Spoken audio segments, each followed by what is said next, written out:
আসসালামু আলাইকুম রহমতুল্লাহ। শুরু করছি মহান আল্লাহ তাআলার নামে, যিনি অত্যন্ত দয়ালু ও মেহেরবান।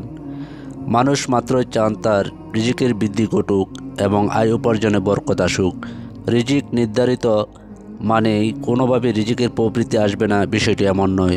পবিত্র কোরআন ও হাদিসে এমন অনেক আমলের বর্ণনা এসেছে যার মাধ্যমে রিজিকের সমৃদ্ধি আসতে পারে। প্রিয় বন্ধুরা, আজ জানাবো কি কি আমল করলে আমাদের রিজিকে বরকত আসবে। তাই ভিডিওটি না টেনে প্রথম থেকে শেষ পর্যন্ত দেখার অনুরোধ রইল। আর আমার চ্যানেলে নতুন হয়ে থাকলে চ্যানেলটি অবশ্যই সাবস্ক্রাইব করে পাশে থাকা বেল বাটন প্রেস করতে ভুলবেন না। তাহলে চলুন বন্ধুরা, শুরু করা যাক। 1. তওবা ইস্তেগফার করলে। মহান আল্লাহ তাআলা পবিত্র কোরআনে ইরশাদ করেছেন, আমি তাদের বলেছি নিজ প্রতিপালকের কাছে ক্ষমা প্রার্থনা করো, নিশ্চয়ই তিনি অতিশয় ক্ষমাশীল। তিনি আকাশ থেকে তোমাদের উপর প্রচুর বৃষ্টি বর্ষণ করবেন এবং তোমাদের ধন সম্পদ ও সন্তান সন্ততিতে উন্নতি দান করবেন এবং তোমাদের বাগ বাগিচা এবং নদীনালা দান করবেন। 2. আল্লাহর উপর ভরসা রাখলে। যেসব কাজকর্ম বা আমলে রিজিকে প্রবৃত্তি ঘটে তার মধ্যে তাকওয়া, পরহেজগারি অবলম্বন করা এবং তাওয়াক্কুল বা আল্লাহর প্রতি ভরসা রাখা অন্যতম।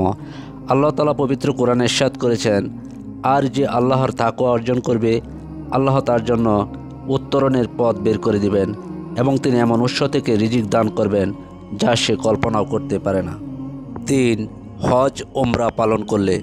আব্দুল্লাহ ইবনে মাসউদ রহমতুল্লাহ আলাইহির বিবরণে আছে যে রাসূলুল্লাহ সাল্লাল্লাহু আলাইহি সাল্লাম বলেছেন, তোমরা লাগাতার হজ ও ওমরা পালন করতে থাকো, কারণ এর দ্বারা এমনভাবে অভাব ও গুনাহ দূরীভূত হয় যেমনভাবে কামারের হাফড় লোহা ও সোনারূপার ময়লা দূর করে দেয়।